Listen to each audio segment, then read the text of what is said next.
Hello, Impact students, family, and friends. My name is Jennine Michael, and today we're going to talk about remembering. Memorial Day is an important national moment. It is a day to do more than barbecue. It is right and wise for us to remember the great price some have paid to preserve the historical, unprecedented civil and religious freedoms we as Americans have the luxury to take largely for granted. But the importance of Memorial Day is more for our future than for our past. It is crucial that we remember the nightmares and why they happened. We forget them at our own peril. The future of our country depends in large amount on how well we collectively remember and cherish what liberty really is and the terror of tyranny. There is a high cost to forgetting. In the words of George Santayana's famous quote, it says, "Those who cannot remember the past are condemned to repeat it." See, we as Christians, we have all people, we understand the crucial importance of remembering. Christians, we're memorial people because the whole of our faith depends upon remembering. Those who persevere into the glorious future are those who remember the gracious past. That is why God has surrounded us with memorials. The entire Bible itself is a memorial.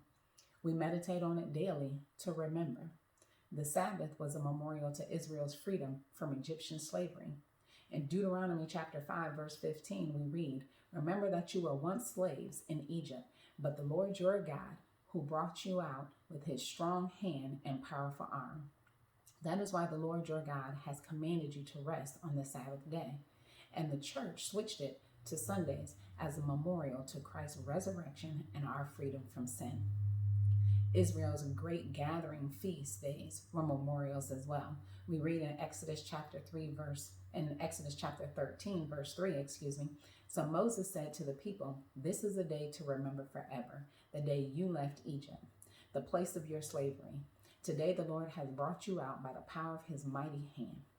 And now each time we as the local church gather, each time we celebrate the Lord's Supper, there's a baptism, Christmas celebrations, Easter celebrations. These are memorials. So see, remembering God's past grace is necessary to fuel our faith in God's future grace for us. This makes the memory one of God's most profound, mysterious, and merciful gifts granted to us. God designed it to be a means of persevering grace for his people.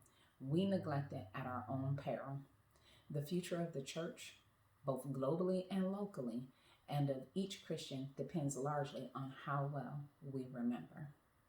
How well we remember the gospel of Jesus and all his precious and very great promises, and the successes and failures of church history. Scripture warns us that if we fail to remember, we will be condemned to submit again to sin and hell's enslavement. You can check that out in Hebrews chapter 6, verses 4 through 8. Such warnings are graces to help us remember. So as we commemorate today, Memorial Day as Americans, let us do it with profound gratitude for the extraordinary common grace given to us when men and women have sacrificially laid down their lives for the sake of us, the people, for our survival, for our freedom, for our liberty. And let us remember the past evils that we may not repeat them in the future. And as Christians, let us make every day, as long as it is called today, a Memorial Day. So you all be blessed. Have a wonderful week. Enjoy your day. And don't forget to remember.